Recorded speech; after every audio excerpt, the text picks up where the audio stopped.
푸른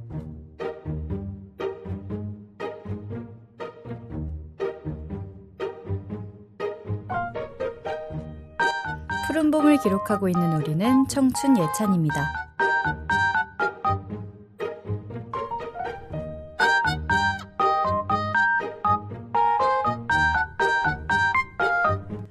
뜨겁던 여름이 가고 우리는 올해 두 번째 시작을, 새로운 학기를 맞이했습니다.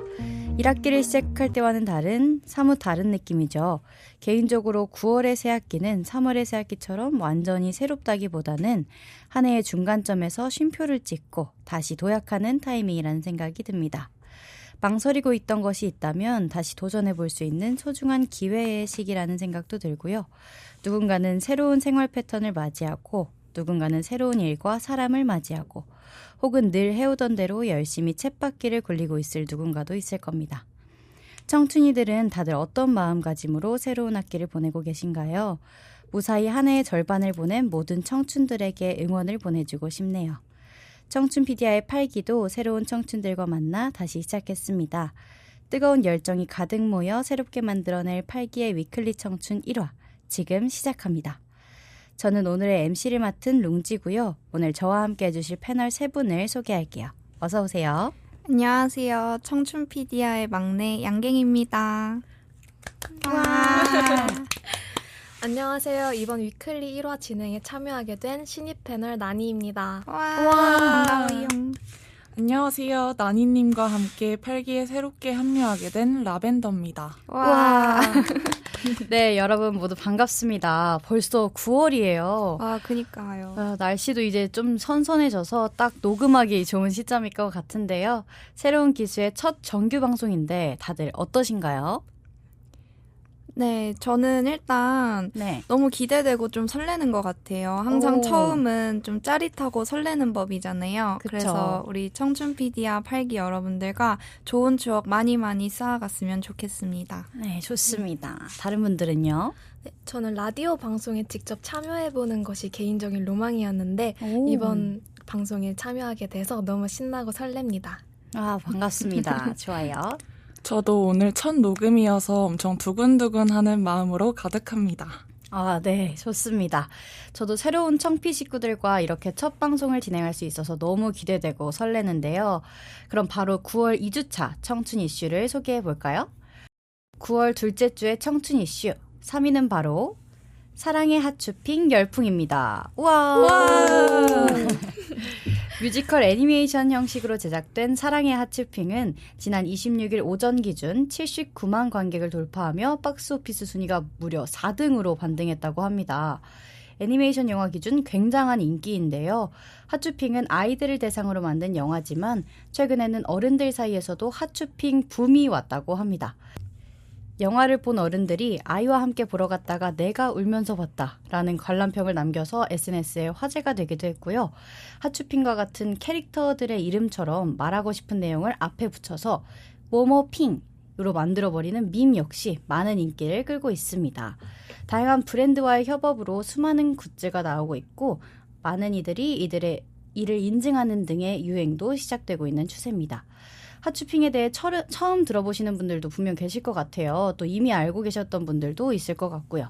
다 같이 얘기 나눠보면 좋을 것 같은데 여러분은 이 핫쇼핑 애니메이션 다들 알고 계셨나요? 네, 우선 저는 제 친한 친구가 핫쇼핑을 너무 좋아해서 영화도 보고 인형도 사고 막 그림도 그리고 그래서 전 잘 알고 있었어요. 네. 물론 막 직접 보진 않았지만 핫쇼핑이 아이들에게 엄청난 파급력이 있다는 걸 사실 몰랐는데 최근 기사들이나 협업 현황들을 찾아보니까 엄청 대세라고 하더라고요. 네. 거의 저희 때 뽀로로 느낌? 그렇죠. 네. 그래서 핫쇼핑과 관련된 재밌는 일화들도 많이 나오는 것 같아요. 뭐 아이들이 핫쇼핑을 하도 사달라고 하니까 이젠 부모님들 사이에서 아이고 이거 완전 등골핑이다 뭐다 하는 얘기도 많이 나온다고 하더라고요. 맞아요. 요즘 핫쇼핑이 진짜 대세인 것 같아요. 저는 핫쇼핑을 키즈 카페에서 일할 때 처음 알았어요. 네. 저랑 엄청 친하게 지냈던 5살짜리 애기가 갑자기 꾸며핑을 그려달라고 하길래 그게 뭐지? 하고 열심히 찾아봤던 기억이 있는데요. 찾아보니까 종류가 엄청 많더라고요. 네, 맞아요. 요즘은 인스타에서 뭐 파산핑, 우울핑 하면서 스스로 다양한 핑을 만들어서 이게 밈처럼 사용되기도 한다는 걸 알게 됐습니다. 티니핑 캐릭터 중에서 제가 제일 좋아하는 핑은 얌얌핑인데요. 얌얌핑이요? 네. 우와. 배고픔을 싫어하는 티니핑이라고 해요. 네. 얌얌핑은 배고픈 거랑 음식이 없는 것을 싫어하고 맛있는 음식을 같이 먹는 걸 좋아한다고 하는데 제 모습과 닮아가지고 얌얌핑이 마음에 듭니다. 아, 얌얌핑 너무 귀여운데요? 저도 설명을 들으니까 그냥 얌얌핑이 곧 저인 것 같기도 해요. 그래서 저도 찾아보니까 사실 티니핑 캐릭터 종류가 정말 많더라고요. 제가 본 것만 해도 거의 한 50가지가 넘었던 것 같은데 뭐 하추핑부터 시작해서 조아핑, 메모핑, 토닥핑 등 이름이 귀여운 것들이 정말 많은 것 같아요. 근데 이제 그 중에서 제가 요즘 가장 밀고 있는 핑은 귀찮핑이랑 개강시럽핑 정도로 볼 수 있을 것 같아요. 귀여운데요? 저는 사실 하추핑이라는 이름은 들어봤는데 자세한 거는 이번 위클리를 통해서 처음 알게 됐거든요. 이게 근데 요즘 아이들한테 엄청 인기가 대단하다고 하더라고요. 네, 맞아요. 며칠 전에 제 알고리즘에도 하추핑이 떠서 봤는데 방금 양갱님이 말씀해주신 귀찮핑 하추핑 버전으로도 있거든요, 실제로. 하추핑에서는 귀찮아하는 핑이라고 해서 차나핑이라고 나오는데 저도 한 귀차니즘 하거든요. 그래서 저는 차나핑한테 가장 마음이 가더라고요. 말씀 들어보니까 정말 다양한 핑들이 있네요. 네. 저는 하추핑의 존재를 SNS에서 아까 말씀해주셨던 등골핑이라는 별명으로 처음 접했었는데요. 네. 캐릭터의 종류가 너무 많아서 그 장난감들을 사주느라 부모님들의 등골이 남아나질 않는다는 그런 내용의 피드를 본 적이 있습니다. 네. 이번 위클리 주제에 하추핑이 선정된 것을 보고 저도 핑 종류를 한번 찾아봤었는데요. 혹시 저희 어렸을 때 유행한 책 중에 EQ의 천재들이라고 뭐 밤톨량, 행복씨, 꽈당씨, 키다리씨 이런 캐릭터들이 나오는 책 아시나요? 네, 오, 네, 과당씨 들어봤어요. 알아요. 티니핑도 그런 느낌이 들더라고요. 저희 어렸을 때도 그 책이 정말 인기가 많았는데 역시 아이들이 좋아하는 것들의 특징은 시간이 지나도 비슷하거나 하는 생각이 들었습니다. 네, 그런 것 같네요, 진짜. 얘기를 들어보니까 저 포함해서 우리 패널들은 이번 유행으로 하추핑 캐릭터를 처음 알게 된 사람들이 대부분인 것 같은데요. 핑 이런 말을 계속 할수록 되게 어감도 귀엽고 동글동글하고 좋은 것 같은데 맞아요. 지금까지는 유명한 애니메이션인 하추핑에 대해서 얘기 나눠봤는데요. 여러분, 저희 세대 애니메이션 얘기를 빼놓고 넘어가기엔 섭섭하지 않으신가요? 아, 네. 너무 섭섭하죠. 지금 아이들에게 하추핑이 있다면 저희에게도 뽀로로 같은 추억의 캐릭터가 있잖아요. 혹시 본인이 좋아했던 아니면 본인만의 그 시절 향수를 불러일으키는 애니메이션이 다들 있으신가요? 저는 있습니다. 저는 오. 너무나도 있는데요. 바로 네. 안녕자두야입니다. 안녕 자두야. 네, 그 새콤하게자 달콤하게도 그건데 이제 저는 이 만화를 책으로 먼저 접했어요. 그래서 근데 이후에 이게 애니메이션으로도 나왔더라고요. 매번 투니버스를 틀어놓고 항상 빠짐없이 다 챙겨봤던 것 같아요. 자두라는 친구가 학교 생활을 하면서 벌어지는 이야기를 다룬 건데 캐릭터들도 다 너무 귀엽고 이야기들도 너무 재밌어서 가장 좋아했어요. 근데 이제 특히 자두의 그 까불거리고 장난치는 성격이 초등학교 시절에 제 모습을 보는 것 같아서 더 몰입하면서 봤던 것 같기도 해요. 그래서 당시에 막 자두 굿즈들이나 팝업 스토어들도 많이 나왔어서 자두 얼굴 그려진 가방 메고 다니고 막 그려진 연필이나 수첩도 쓰고 그 정도로 엄청 매니아였던 것 같아요. 아, 진짜 안녕자두야 완전 찐팬이시네요. 네, 맞아요. 저는 사실 애니메이션을 엄청 많이 보진 않았어서 딱 뭐가 기억에 난다 하는 애니는 없는데 어렸을 때 짱구를 많이 봤던 기억이 있어요. 짱구는 동생이랑 같이 막 본방사수 해야 한다면서 TV 앞에서 방송 시작하기만을 기다렸던 적도 있어요. 짱구에서 제 최애 캐릭터는 맹구인데 그때 기억이 남아있어가지고 최근에 맹구 인형 뽑기를 저도요. 진짜요? 저도 맹구 제일 좋아하거든요. 저도요. 그래서 5번 해가지고 결국에 성공해서 제 침대 머리맡에 두고 맹구와 같이 잡니다. 짱구는 짱구는 가족 간의 단란한 모습을 보여주고 또 아이들의 귀여운 우정도 보여주는 따뜻한 애니메이션이라서 지금도 종종 유튜브 알고리즘에 뜨면 추억을 회상하면서 재밌게 보곤 합니다. 짱구 에피소드는 가족의 소중함을 느끼게 해줘서 저도 굉장히 좋아하는데요. 제가 어렸을 때 가장 많이 봤던 애니메이션은 역시 캐릭 체인지가 아닐까 합니다. 네. 일명 캐캐체도 주인공과 함께하는 작은 요정 같은 캐릭터들이 나오는 애니메이션인데요. 하도 열심히 봐서 그 주인공이 캐릭터들과 함께 변신할 때 하는 대사도 기억이 납니다. 나의 마음을 언록! 저는 장난감도 정말 종류별로 모았었는데요. 적어도 저희 부모님 입장에서는 이 캐릭 체인지가 지금의 등골핑처럼 등골 체인지가 아니었나 싶습니다. 예나 지금이나 아이들의 상상력을 자극하는 애니메이션들은 항상 인기가 많은 것 같아요. 그쵸. 아이들의 상상력은 또 워낙 풍부하니까요. 저는 사실 애니메이션을 좋아하는 편은 아니라서 다양하게 알지는 못하지만 어릴 때 뽀로로나 타요, 방금 말씀해 주셨던 캐릭 체인지, 토마스, 텔레토비 이런 게 TV에 자주 나왔던 걸로 기억해요. 특히 막 캐릭 체인지 같은 경우에는 그 연두 색깔 캐릭터 그걸 제일 좋아했던 게 슬쩍 기억이 나는데 토마스는 저희 동생이 정말 좋아했어요. 그래서 집에 조립하면서 놀 수 있는 그런 토마스 기찻길, 기차, 차고지 이런 게 많았었던 것 같고 타요 차고지도 집에 있었던 것 같아요. 저보다는 동생이 그쵸? 동생이 애니메이션을 좋아했던 것 같네요. 여러분이랑 이렇게 추억의 애니메이션 얘기를 하니까 괜히 마음이 몽글몽글해지고 어린 시절 생각도 나는 것 같아요. 앞으로 얼마나 다양하고 귀여운 애니메이션이 나와서 제2의 뽀로로, 제2의 핫쇼핑이 될지 궁금하네요. 그럼 이제 9월 둘째 주 청춘 이슈 2위를 소개해볼까요? 네. 2위를 차지한 이슈는 바로 알고리즘을 차지한 베이비즈입니다. 옛날부터 방송해오던 슈퍼맨이 돌아왔다에 더불어서 요즘은 SNS로 자신의 아이들을 찍어 사진과 영상으로 올리는 채널들이 늘어나면서 랜선 이모, 랜선 삼촌들이 대거 양성되고 있습니다. 대한민국 만세와 사랑이부터 태하, 유준이, 1호, 은우정우까지 많은 사랑을 받는 아기들이 있는데요.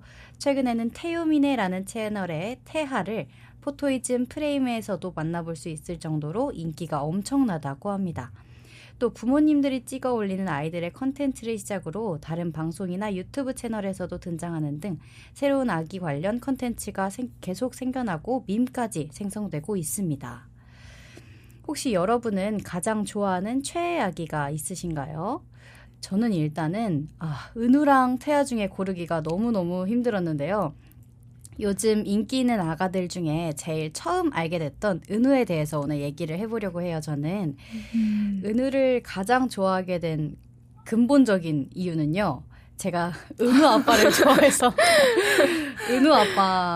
좋아해서 은우를 보게 된 거거든요. 사실 김준호 전 펜싱 선수시죠. 아버님이 너무 제 스타일이셔서 슈돌 나온다고 해서 챙겨봤던 기억이 있어요. 근데 웬걸 은우가 너무 귀여운 거예요. 맞아요. 동글동글 너무 귀엽게 생겼는데 또 말은 삐약삐약 잘하잖아요. 그 처음에 시다 라는 말을 처음 했을 때 심장이 너무 아팠어요. 은우도 그렇고 태아도 그렇고 말이 점점 트이고 아가 사람이 아저씨처럼 행동하는 그런 모습을 보일 때 가장 매력이 있지 않나 싶습니다. 저도 너무 공감해요. 제 최애 아기도 바로 슈퍼맨이 돌아왔다에 나오는 펜싱 선수 이제 김준호님의 아들 은우 군인데요. 네. 은우는 제가 좋아한 지 벌써 1년 정도 된 것 같아요. 우연히 쇼츠를 보다가 슈돌 속 한 장면이 떴는데 그 시루떡을 이제 먹지 못해서 네. 침을 줄줄 흘리면서 기다리는 그 장면으로 이제 우연히 접했는데 그 이후로는 저도 모르게 애기 영상만 보고 있고 나중에는 계속 알고리즘에 은우만 떠서 그냥 이제는 구독까지 하면서 네, 영상을 보고 있어요. 일단 은우는 너무너무 귀엽고 가끔은 은우 아빠보다 더 어른스러울 때가 있는데 맞아요. 그 모습들이 자꾸 제 심장을 강타하더라고요. 아빠가 막 장난을 쳐도 참거나 그냥 웃거나 맞아. 막 그럴 때마다 너무 귀여워서 그냥 핸드폰 보면서 막 허허 웃고 네, 종종 그럽니다. 맞아요. 은우 너무 귀엽죠. 저도 이 주제를 보자마자 수많은 귀여운 애기들이 떠올랐지만 저는 그 귀요미들 중에서도 태하가 가장 좋아요. 저는 아이들을 정말 좋아해가지고 영어 키즈 카페에서도 1년 동안 일했던 경험이 있는데 태하는 생긴 것도 너무 귀엽지만 말을 진짜 예쁘게 해가지고 더 맞아. 마음이 가는 것 같아요. 진짜 맞아요. 태하 인스타를 제가 팔로우하고 있는데 일단은 태하가 남겨주는 아주 야무진 거울 셀카가 많은 사람들에게 힘이 되지 않나 싶어요. 네. 물론 저도 마찬가지로 엄청 큰 힘을 얻고 있고요. 또 태하가 어떤 한 영상에서 이제 태하 할머니 할아버지가 태하를 우주만큼 사랑한다고 하니까 막 놀래가지고 맞아. 귀여워. 배시시 웃는 모습이 나오는데 네. 너무 귀여워서 저도 제 심장이 다 아팠습니다. 몇 번을 돌려봤는지 모르겠네요. 태아. 저도 태아가 나오는 영상 중에 어머니, 태아가 너무 잘해요. 어머니 태아가 너무 잘해요. 맞아요. 그 대사가 나오는 영상을 정말 좋아하는데요. 너무 깜찍하더라고요. 네. 저의 최애 베이비는 지금 많이 성장한 벤틀리인데요. 예전에 슈퍼맨이 돌아왔다 해서 처음 봤는데 워낙 일상이 재밌고 드라마틱해서 당시에 시청자들로부터 혹시 대본이 아니냐 하는 논란이 제기되기도 했던 것 같아요. 맞아요. 사실 저는 평소에 아기들이 나오는 콘텐츠를 굳이 찾아서 보지는 않는 편인데요. 다들 보신 적이 있을지 모르겠지만 슈돌의 훈장님이 나오시는 윌리엄과 벤틀리의 서당편 영상에서 네. 벤틀리가 너무 귀여워서 지금까지도 종종 찾아보곤 합니다. 지금은 벤틀리가 많이 컸지만 만약 그때의 벤틀리를 만나게 된다면 벤틀리가 아주 좋아하는 젤리를 손에 쥐어주고 싶어요. 저도 그 마음 너무 공감하는 게요. 저도 은우를 직접 만나게 된다면 딸기 까까를 왕창 사주고 싶어요. 은우가 딸기를 정말 좋아하잖아요. 다들 아시죠? 네. 맞아요.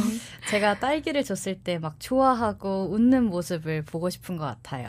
저는 사실 딸기를 별로 안 좋아했는데 우리 은우가 딸기를 너무 좋아하거든요. 저는 그래서 그 모습들을 보면서 작년 겨울에 안 먹던 딸기들을 막 찾아서 먹고 그랬었어요. 그래서 은우를 실제로 보면 약간 멀리서 지켜보면서 딸기 과자 딱 하나만 주고 막 그럴 것 같은데 사실 그것보다도 진짜로 은우를 만나면 전 볼을 한 번만 진짜 딱 한 번만 살짝 이렇게 꾹 눌러보고 싶어요. 너무 귀엽잖아요. 그쵸? 그리고 또 언젠가는 길을 가다가 마주치면 은우야 너를 사랑하고 아끼는 사람들이 너무 많아. 넌 너무 소중한 존재야 라는 걸 꼭 전해주고 싶어요. 어머. 맞아요. 저도 완전 공감하고 제가 만약에 태아를 실제로 만날 수 있는 기회가 있다면 저도 태아랑 이렇게 태아가 좋아하는 장난감 놀이도 같이 해보고 싶고 태아가 이제 옥수수를 옥주주라고 하는데 옥주주도 같이 먹어보고 싶네요. 네. 다들 최애 아기가 좋아하는 맛있는 음식을 주고 싶다는 말이 되게 따스워지는 것 같은데요. 역시 아기들 마음을 얻는 데는 맛있는 게 최고인 것 같네요. 이렇게 아기 관련 콘텐츠가 쏟아지고 있는 요즘 본인도 자녀가 생긴다면 이렇게 예쁜 어린 시절 모습을 기록하고 싶은 로망이 있는 분들도 있을 수 있을 것 같고 혹시 아이가 어린 시절부터 불특정 다수의 시선에 과하게 노출되는 것이 아닌지 우려하시는 분들도 있을 것 같아요. 아이가 출연하는 콘텐츠에 대해서 우리 청춘이들은 어떻게 생각하는지도 들어보고 싶은데 다들 어떻게 생각하시나요? 네, 앞서 말씀드렸듯이 제가 주로 보는 콘텐츠는 슈퍼맨이 돌아왔다인데요. 사실 이 프로그램의 목적은 육아에 서툰 아빠들이 아이를 보는 일상을 전달하는 것으로 알고 있어요. 네. 이 프로그램이 처음 방영하던 시기만 해도 육아는 엄마가 담당하는 것이 사회의 일반적인 통념이었는데요. 그렇죠. 저는 아빠들이 하는 육아라는 주제에 해당 프로그램이 굉장히 색다르게 느껴졌고 아기들이 서툰 아빠와 함께 있으면서 나오는 사랑스러운 모습들을 보여준다는 것이 굉장히 흥미로웠어요. 네. 나아가 아기의 그 시절은 그때밖에 보지 못하는 시기잖아요. 그렇죠. 네. 그래서 그 부분을 영상으로 남겨둔다는 것 자체가 아기에게도 부모에게도 뜻깊은 일이라고 생각합니다. 만약 저에게도 자녀가 생긴다면 유튜브와 같은 SNS에까지는 올리지 않더라도 아기의 영상은 정말 매일매일 촬영할 것 같아요. 저도 만약에 나중에 제 아이가 태어난다면 추억용으로 영상을 기록하고 또 올리고 싶은 마음이 생길 것 같아요. 왜냐면 너무 귀엽고 또 그렇게 하는 게 추억이 되니까요. 그렇죠.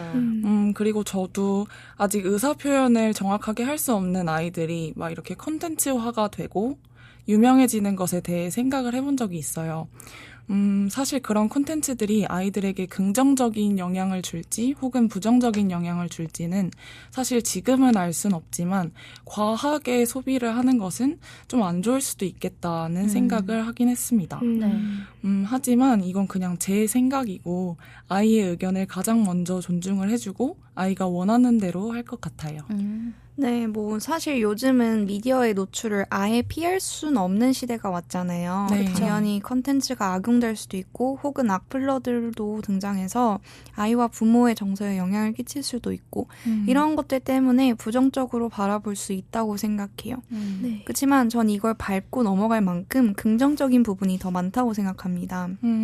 저도 나중에 아이가 생긴다면 귀여운 모습들, 성장하는 모습들, 감격스러운 순간들을 영상으로 간직할 의향도 있고요. 단순히 컨텐츠를 만들어 많은 사람들에게 보여주고 사랑을 받는다는 점을 넘어서 먼 훗날 아이가 컸을 때 아이에게 영상들을 보여주면서 너는 이렇게 많은 사랑을 받고 자랐다. 너는 정말 소중한 존재이다라는 걸 가장 직설적으로 보여줄 수 있을 거라고 생각해서 개인적으로 저도 굉장히 긍정적으로 생각합니다. 아이가 힘들거나 지칠 때 힘이 되어줄 수 있는 또 다른 보문이 될 수 있다고 생각해요. 네, 그런 것 같아요. 저는 사실 아이들 영상을 보면서 이런 생각을 한 적이 있어요. 점점 인기가 많아지다 보면 광고를 하잖아요, 이제. 그렇죠. 근데 아이들이 주인공인 컨텐츠에서 아이들을 데리고 광고를 하는 모습은 썩 그렇게 좋아 보이지는 않더라고요. 아이들에게 어떤 긍정적인 혹은 부정적인 영향이 끼칠지는 아무도 모르는 거지만 그만큼 신중해야 한다고 저는 생각을 해요. 그렇지만 아이의 어린 날과 성장 과정을 기록하기에는 영상만큼 좋은 건 없잖아요. 네. 맞아요. 그래서 저도 다른 분들처럼 아이가 생긴다면 꼭 영상으로 기록하고 싶어요. 어딘가에 업로드를 하는 건 아이와 충분히 이야기를 해보고 아이의 성향과 맞다면 그리고 아이가 좋아한다면 과하지 않은 선에서 소박하게 추억을 만들어보는 것도 좋을 것 같다고 생각합니다. 이렇게 이야기 들어보니까 우리 청춘이들은 과하지 않은 선에서 아이의 기록을 남기고 싶어 하는 것 같아요. 사실 저도 기록을 남기는 게 중요하다는 걸 요즘 정말 깨닫고 있거든요. 아기들은 또 엄청 빨리 크잖아요. 네. 그렇죠. 하루하루 다르게 커가고 있는데 하루하루 성장하는 아기들을 보면 정말 그 순간을 남겨놔야겠다는 생각이 많이 드는 것 같아요. 그럼 2위 이슈는 이쯤에서 마무리하고 9월 둘째 주 청춘 이슈 1위로 넘어가 볼까요? 1위는 바로 요즘 너무 큰 사회 문제죠. 딥페이크 범죄입니다. 사회적으로도 그렇고 최근 여러 학교에서 텔레그램을 통한 딥페이크 범죄가 문제가 되고 있는 상황이에요. 딥페이크란 딥러닝과 페이크의 합성어로 인공지능 기술을 이용해 제작된 가짜 동영상 또는 제작 프로세스 자체를 말합니다. 이러한 딥페이크 기술이 범죄에만 이용되는 것은 아닌데요. 광복절 홍보 영상에서도 대한민국의 위인들의 모습을 재현해내는 등 긍정적으로 사용되는 부분도 분명 존재하는데요. 하지만 너무 안타깝게도 요즘 딥페이크 기술이 범죄에 악용되고 있고 피해 사례 또한 계속해서 나오고 있답니다. 이러한 상황 속에서 자신의 얼굴을 SNS에 함부로 올리는 것이 위험하다는 인식 역시 퍼지고 있는데요. 오늘은 마지막으로 이 딥페이크 범죄에 대해 이야기해보면 좋을 것 같습니다. 딥페이크 기술이 악용되는 범죄가 주로 성범죄인데 최근 이렇게 디지털 성범죄가 성행하게 된 이유가 무엇이라고 생각하세요? 디지털 성범죄 발생의 원인은 다양하지만 가장 큰 이유는 디지털 매체를 사용하면 잘 걸리지 않을 것이라는 가해자들의 안일한 생각과 태도, 사회 전반적으로 디지털 성범죄를 경미하게 여기는 분위기 때문인 것 같아요. 네. 범죄가 발생하면 국민들의 가장 큰 관심사는 대부분 가해자가 어떤 처벌을 얼마나 받는지와 추후 개선 여부잖아요. 그렇죠. 그런데 디지털 범죄의 경우는 범인을 찾아내기도 너무 어렵고 그렇기 때문에 가해자에 대한 강력한 처벌 및 추후 개선을 기대하기 어렵다는 분위기가 사회적으로 계속해서 퍼져 있는 것 같아요. 또 기술이 발전하면서 디지털 속에서 이루어지는 일들 중 무엇이 중범죄이고 아닌지에 대한 기준이 명확하지 않거나 혹은 잘 몰라서 자신도 모르게 범죄들을 저지르는 경우도 종종 있는 것 같습니다. 네, 맞아요. 그리고 청소년들을 대상으로 한 성교육이 미흡한 부분도 영향을 끼쳤다고 생각합니다. 이번 딥페이크 성범죄 사건의 가해자 연령층이 10대에서 20대가 주를 이룬다는 기사를 보고 큰 충격을 받았는데요. 네. 인터넷에 올라온 다른 사람들의 반응들을 정리해놓은 글도 읽어봤는데 이번 사건이 범죄라는 사실조차 인식하지 못하고 있는 사람들도 꽤 있더라고요. 사실 성에 대한 제대로 된 지식을 갖추고 있다면 충분히 잘못을 인지할 수 있는 부분인데 네. 저희가 중고등학교 때 받았던 성교육 시간의 모습만 떠올려봐도 그건 쉽지 않다는 걸 알 수 있죠. 그렇죠. 학교 성교육 시간에 흥미를 갖고 임한 학생들이 몇이나 있었겠어요. 맞아요. 다들 딴짓을 하거나 친구랑 써들기 바빴죠. 그렇죠. 그래서 저는 학생들이 제대로 된 성교육을 받지 못한 부분도 이번 딥페이크 성범죄 사건에 큰 영향을 주었다고 생각합니다.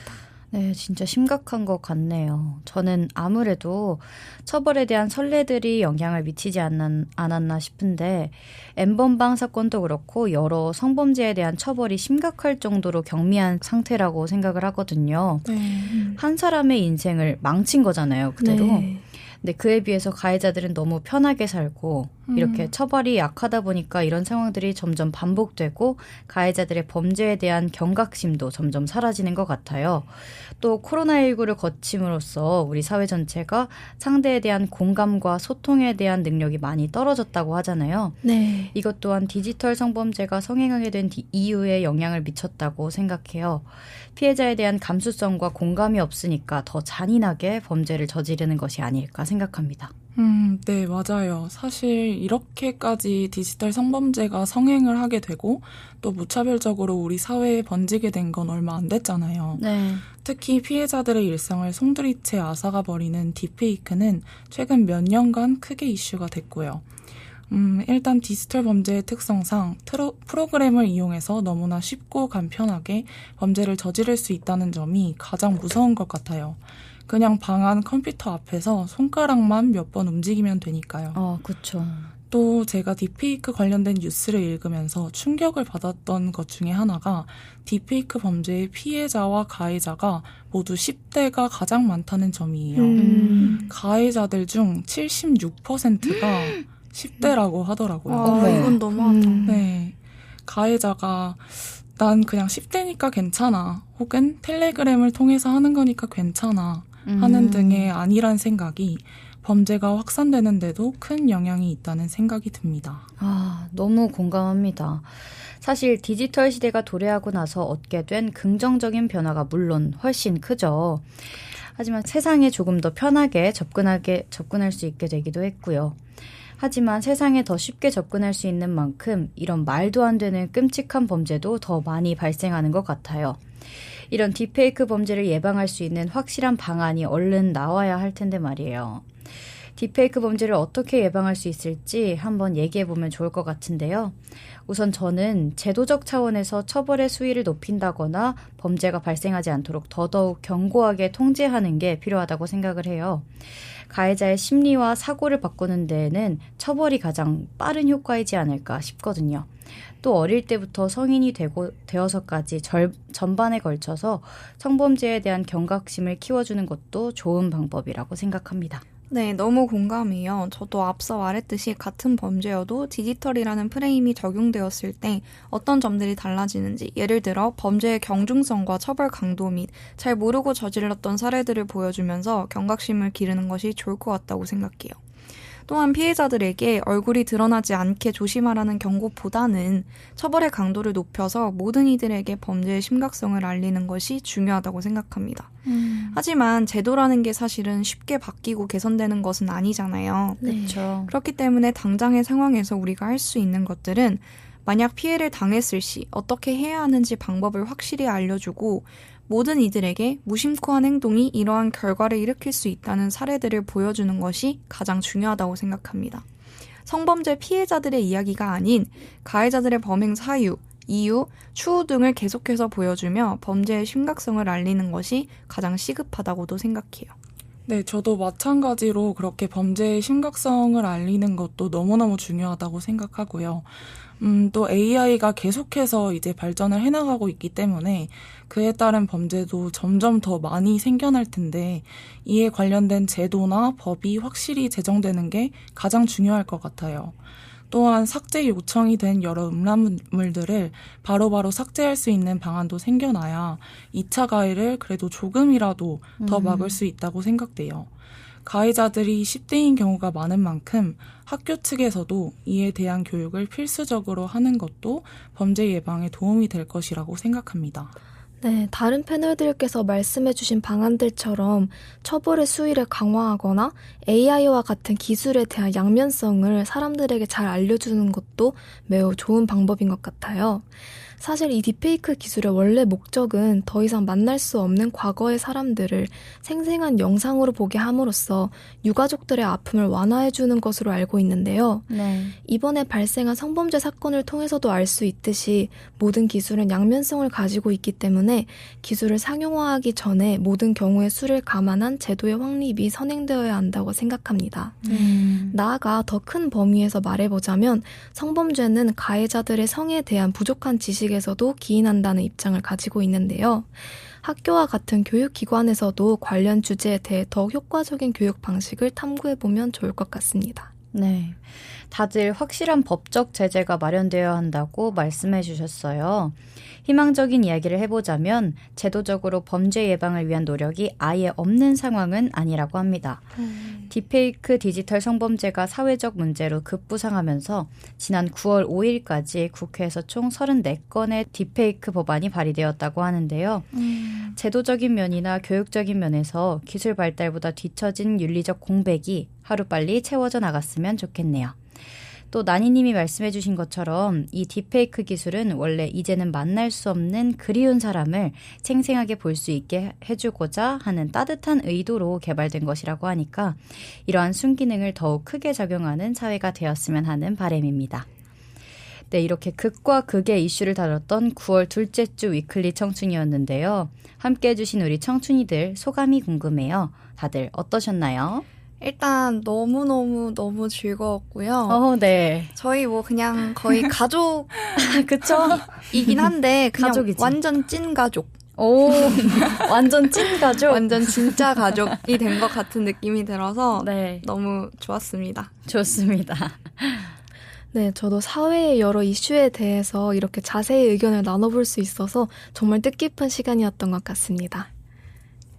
네, 저는 사실 오면서 조금 긴장하고 떨린 마음으로 왔는데 첫 녹음이라서 네, 또. 첫 녹음이라서 근데 막상 해보니까 너무 재밌고 네. 빨리 맞아요. 또 다음 녹음도 하고 싶어요. 네. 좋아요. 좋습니다. 저도 이렇게 새로운 청춘이들과 함께 여러 이슈를 나눠볼 수 있어서 너무 좋았던 시간이었어요. 그럼 9월 둘째 주 위클리 청춘은 여기서 마무리해볼게요. 모든 것들은 양면이 존재하기 마련이죠. 사람들도 마찬가지로 모두 각자의 밝은 면과 어두운 면을 가지고 있습니다. 요즘 전해오는 뉴스들을 들어보면 최근 들어 우리가 살고 있는 세상에 어두운 면이 더 많이 드러나고 있는 것 같아 안타까운 마음이 드네요. 다들 조금만 눈을 돌려서 우리의 밝은 면에 집중해보는 거는 어떨까요? 우리는 세상을 밝게 뒤바꿀 무한한 힘이 있는 청춘들이잖아요. 저는 그 힘의 원천이자 우리가 모두가 간직하고 있는 가장 강하고 밝은 것이 바로 누구나 마음속에 간직하고 있을 어린 시절의 마음, 동심이라고 생각해요. 우리의 때묻지 않은 마음이, 우리의 동심이 내가 언젠가 시선을 돌려 바라봐주기만을 기다리고 있을 겁니다. 영원히 순수할 그 기억 조각만큼은 조금만 찾아 더듬으면 한없이 불어나 누군가에겐 감동으로, 누군가에겐 행복으로 되돌아와 잠시나마 우리 사회의 밝음을 되찾아줄 것이라고 생각해요. 언제나 그 자리에서 기다리고 있을 어린 시절의 나에게 손 내밀어 보는 건 어떨까요?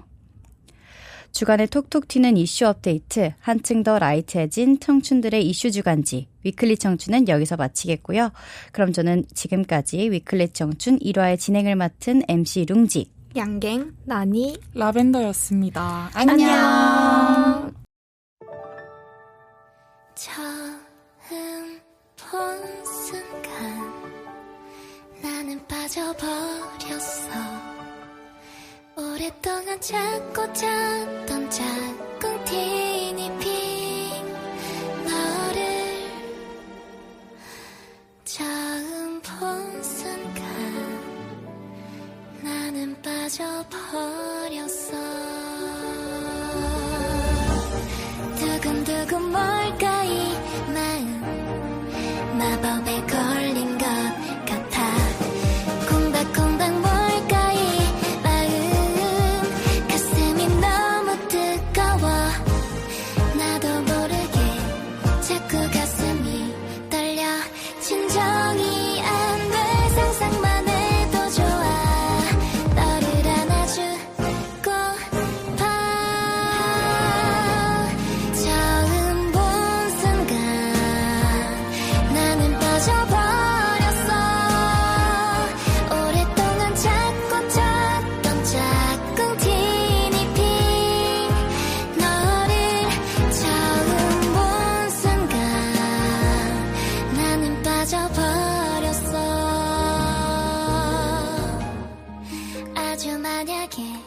너를 만나면 어떻게 행복이 팡팡 목소리는 어떨까